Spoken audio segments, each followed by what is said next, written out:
with a minute and a half to go, you need to know what's going to happen at the start. So you're actually looking up. These guys are all still looking upwind. You got to know what's going to happen after the start. Is it going to be a windy start, a medium start, or a light air start? Is there going to be a big hole somewhere? So you're looking at that. Coming up on 1 minute for race 3. And the wind has oscillated back left a little bit, I think. We might see some boats starting down at that end. These guys look headed on starboard to me a little bit. I'm going to film from a different angle so we can kind of see. I'm looking for kind of boat handling, positioning.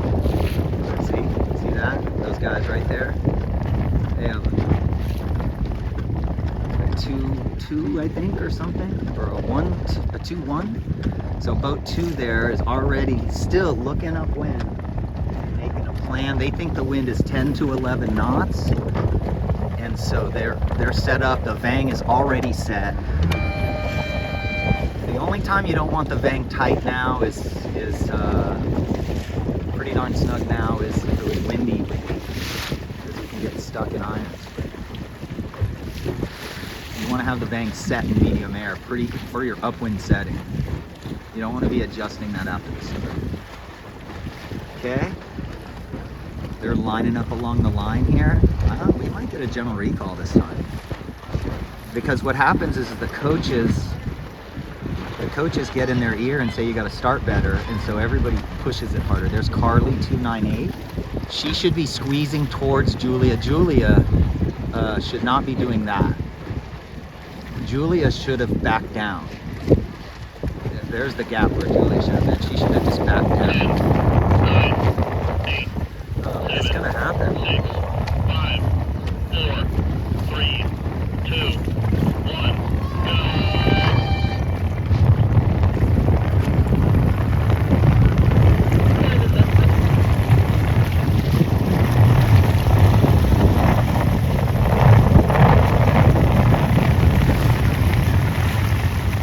Boat was favored.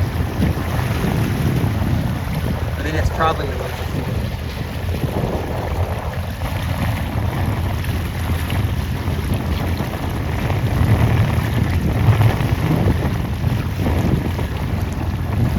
again, look at how flat the leaders are. You're gonna see how flat these guys are. Their masts are straight up and down, man. At least the leeward of the top 3. Just absolutely pegged out on the crew, full power. And then check this out. Oh God, this guy, oh my goodness gracious, this is gonna be entertaining.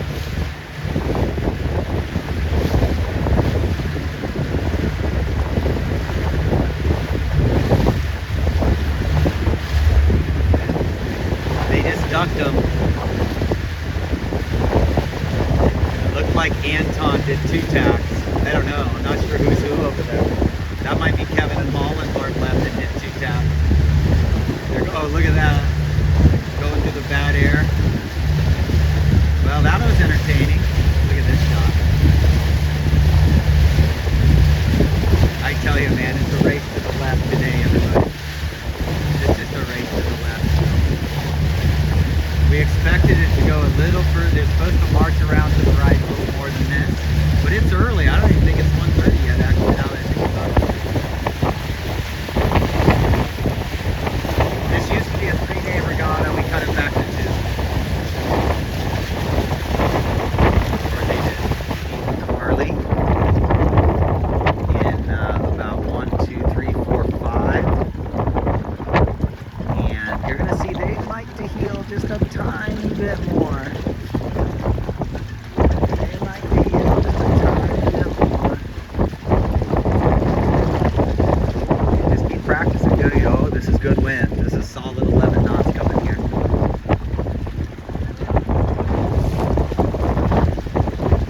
I think they look good.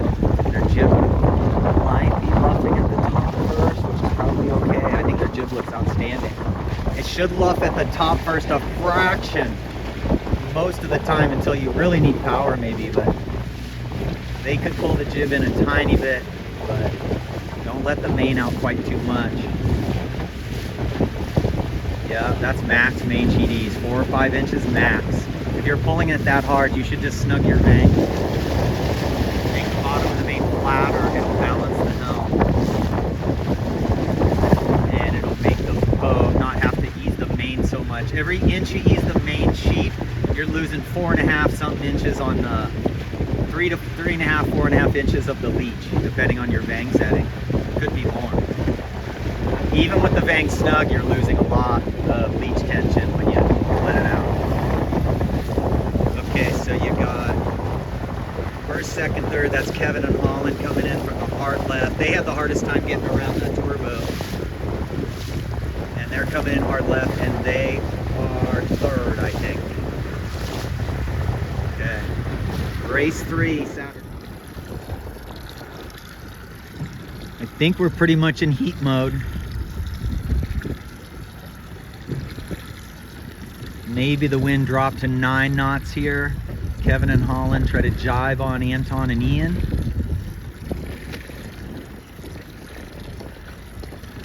Wow, that was a good move. And then I think it's, oh, there they go, went into soak mode. See how he went trapping off the bar? Yeah, they changed mode there. They were getting rolled, and all they did was go into soak mode.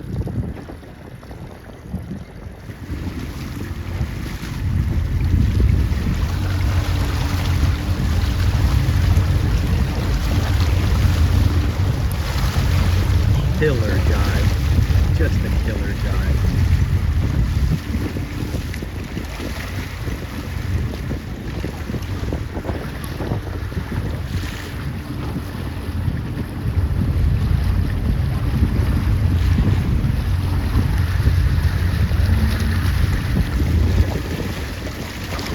Okay, if I was going to start a race, I'd start at this end. You see how parallel to the gates these guys are going? So this end was further upwind. It was worse air, but this gate was further upwind. These guys are going more straight up the course away from the gate, so that means if this was a start line here, we'd be starting at that end.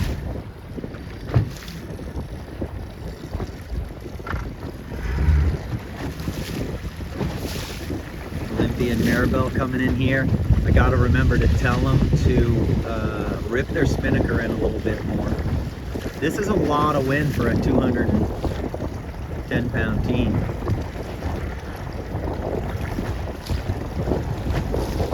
And it's 12 knots now, for sure.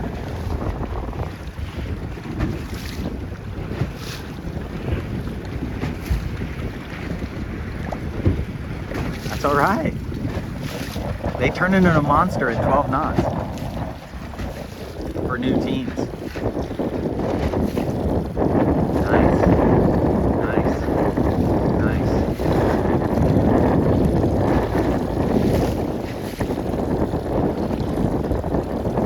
Nice. Look at that, not even hooked in yet. Excellent. Excellent. Yep, see, you got to do a hand trapping. That's why when we're young, we learn hand trapping first. Now, it's a very short line, so having a line sight is not that crucial.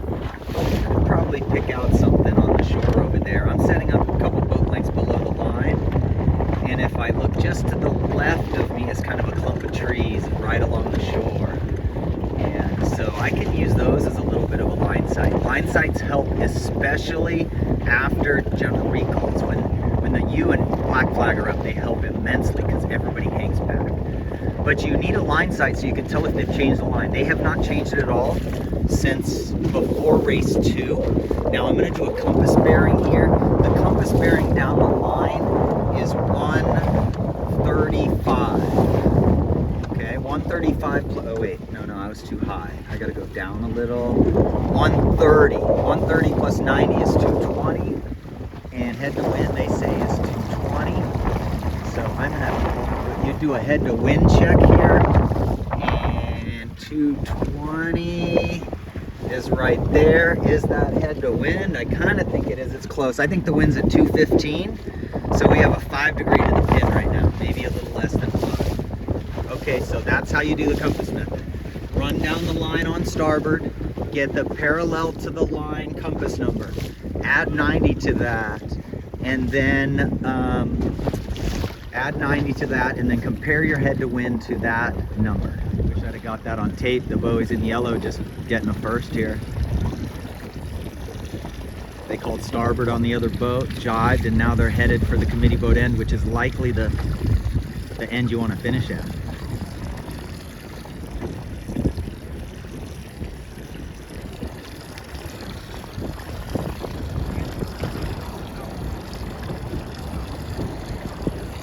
Nope.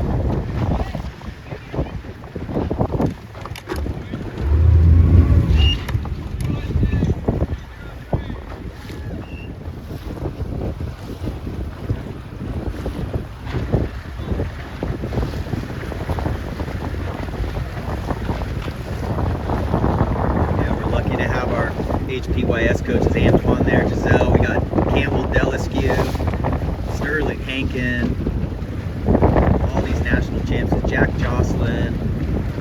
It's crazy. Less than a minute 30 for race 4. It looks very similar to the last race. I'm in a big hole, but you got to get up the course a little bit before you go right. I don't think it's huge either side. I'm gonna have to ask the kids what they were thinking. I don't think you have to go left. I saw Wyatt, Noah get right middle, and they ended up almost winning that race. We got boat 4, Anton and Ian. Boat 2, Wyatt and Noah. 60 is Kevin and Holland.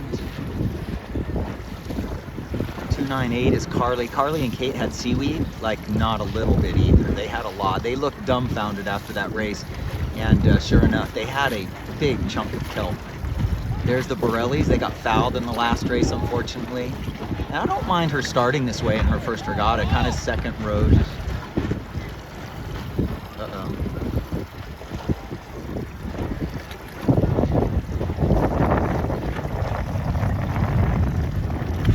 Race 4. 10, 9, 8, 7, 6, 5, 4, 3, 2,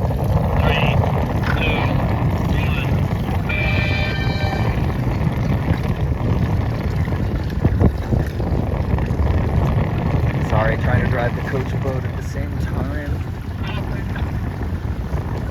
Again, the boat looks favored. Wow, Wills came out of there 2303. Wills came out of there. He had to fight for it though. He had to be calling lured on somebody to make sure he didn't get messed up.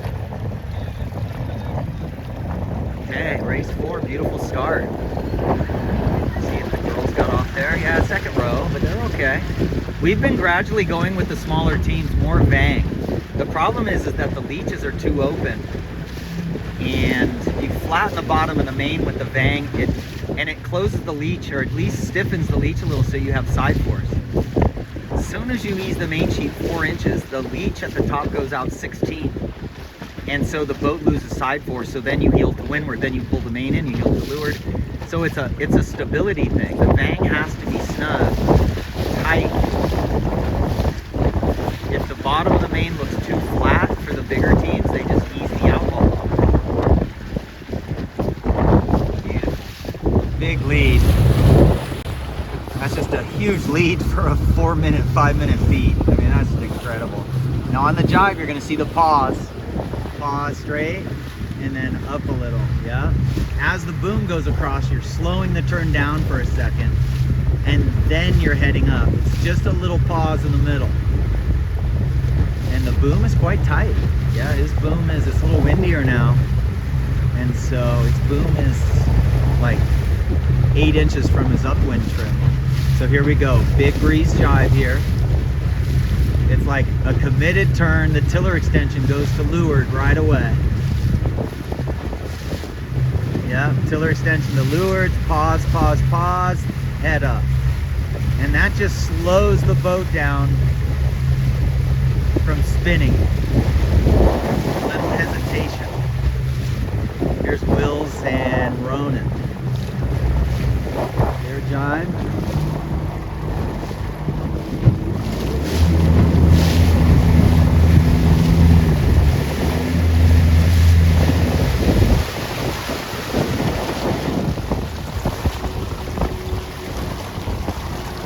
Excellent.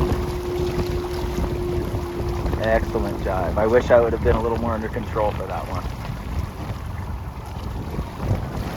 There's the girls in fish. Nice. Race 4. Looking at the experienced teams. These teams have...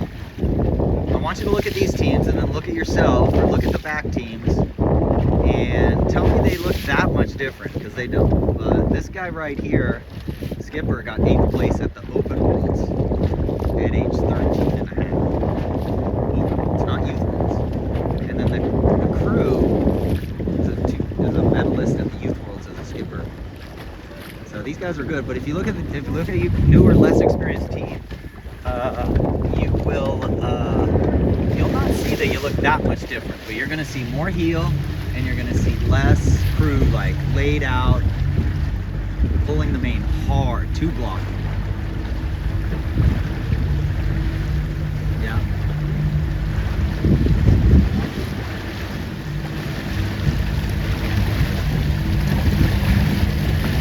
The skipper's looking for wind. You can't really see wind. It's really hard to cock your head around.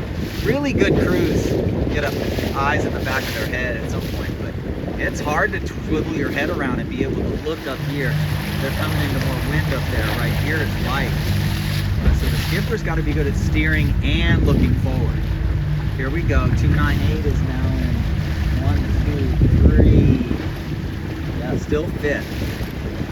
See how they're heeled just a little more, their bows a little more out of the water, so we can move Kate forward in the light spots. Looks really good though. She climbs the boat upwind really well. You can see she's not pushing or pulling too hard, but she's trying to gain height. She is not putting. That jib is right at the spreader tip. I think we're just barely off the spreader tip. Okay, we get some Canadian teams down for this every year. It's like a spring break Canadian vacation. Come down to Coronado and love the beach life. Okay, you see their bang is smoked. What is wrong? Their main halyard must be coming down. Their traveler looks okay. I think they're better with more bang now. Their jib might be too tight. Maybe not. They look unstable. They don't look stable enough. I can't put my finger on it. They don't look that much different, do they? Of course they're not together. They're not far off. It goes lower on the track, so that's okay. Now look at that. First time racing a 29er. Like 4th time in the boat. Yeah, you can see they just heel more. But they don't look that much different. These are Savage sailors. Looks really good. And we're stoked HPOS is granting this boat for the weekend. They wanted to do it. They're Savage 420 sailors, just getting into 420s. Last year, and look at that. They could even go more bang. Probably got to go more bang tighter. We got our first jibe set. So the wind may go to 240 or 250 by the time we're headed in. But maybe it has gone a little bit right.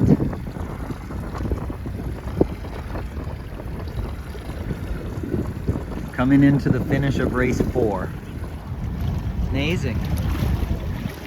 You know, once it gets windy, these guys just separate, and that's cool. Just set in the box. Okay, that was the end of race 4. Super good. Super fun. I am on the line. They moved the pin. Oh, it's lined up. Oh, that's a boat. They have moved the pin up. It used to be over here on some green trees over here, and now I'm below the line right now. So we're on some white buildings right here. See the pin? Look over and see the white building. And I am below the line by about a length and a half, I'm guessing. Alright, pin boat, Okay. pin boat. I need So you that's a to good either save. lower the course right gate or But anyway, raise I'd be the more course careful left about gate. this, but you gotta have a line sight. I'm definitely pushing the Alright, we're gonna raise line. left. Wow, I'm holding here, even though I'm moving. The current's going out. So that's weird. Okay, so now the white building is above the pin. So I'm over right now. Okay, so there we go. Gotta have 2 minutes. Those guys over there were going upwind. The wind has started to trend right a little bit, and they wanted to test it out. Barely have 2 minutes to go right now, and they were headed out that way, testing it out.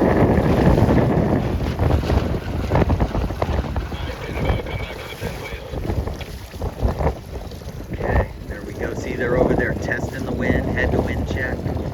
Looking at the mark. Is it straight upwind? Is the wind gone right yet?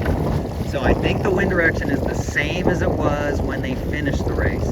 And that right shift started to happen kind of on the last beat of the last race. So they're just over there checking it out. They want to make sure that if they start down the line over here, a big righty's not coming. So now it'll be interesting. I bet you they end up to leeward of everybody. We'll see what boat 4 does. In a minute, I'm going to film from the pin end. Again, it looks windier on the left. What we think's mostly happened is just geographic shift off of the beach over there. So the wind is just blowing perpendicular off that spit. It's a narrow highway with ocean on the other side. And the wind is swinging around Point Loma too. So the wind everywhere else in San Diego is probably maybe a little, up the bay is more west, southwest. We're in a southwest. And then you get up on the left, it always seems to come in 10, 9, 8, 7, 6, 5, 4, 3, 2, 1. See 60. Look at that. That was just an awesome start by Kevin and Holland.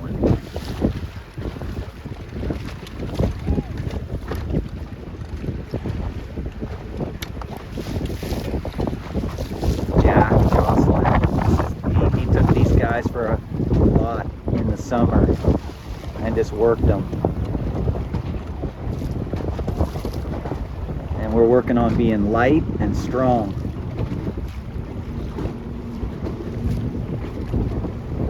Wills and Ronan 2303, good start. They got to move forward in the light spots.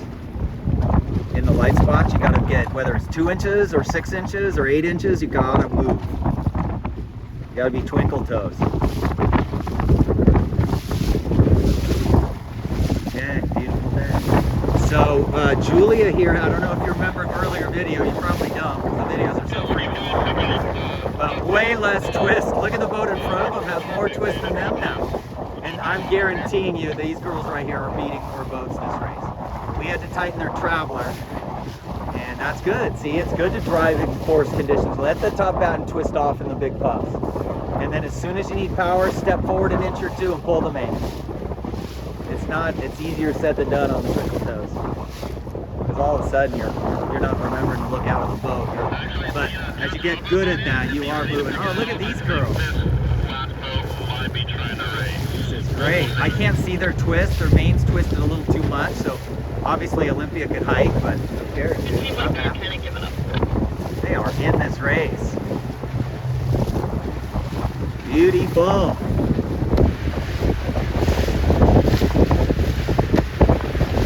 They flipped in race 4, but other than that, it's just beautiful right now. Look at them. I think they got a 10th one race or an 11th or something.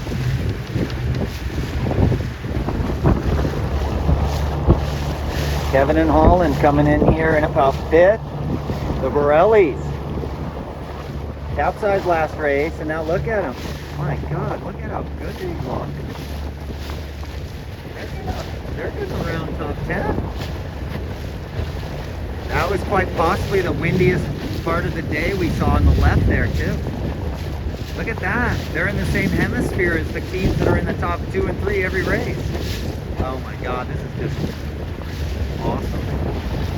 Okay. Oh, looks like Canadian team went at the mark this time. A lot of people went right that race. Wow. I don't doubt I might have gone right on that beat.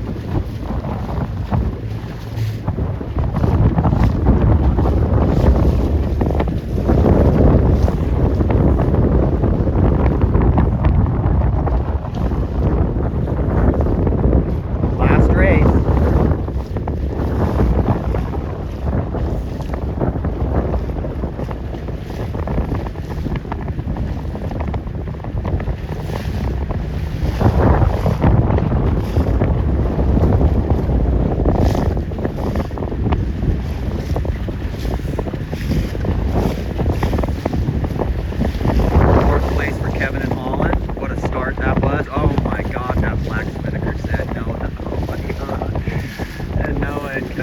Oh crud, I gotta go. 2, 4, 6, 7, 8, 9, 10.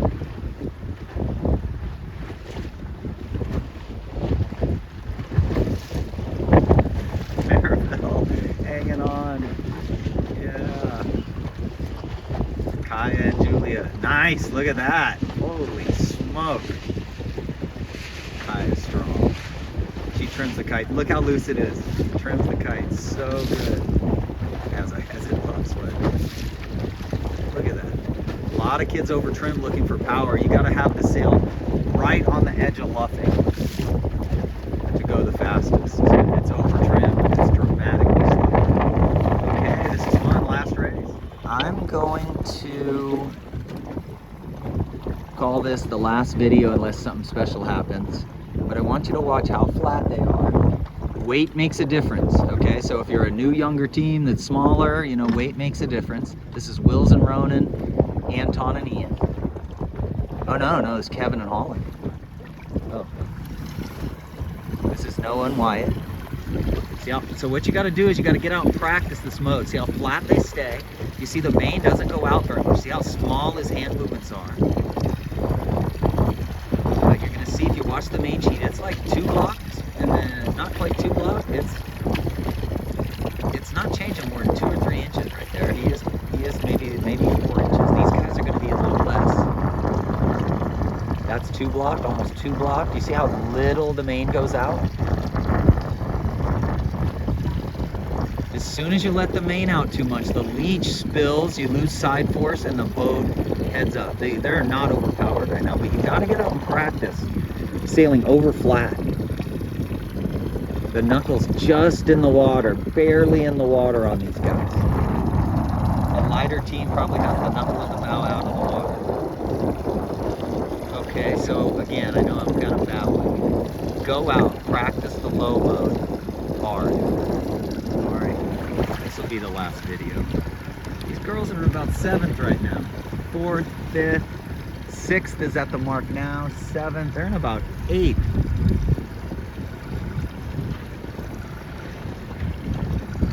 Oh, little oversteer. Amazing, amazing.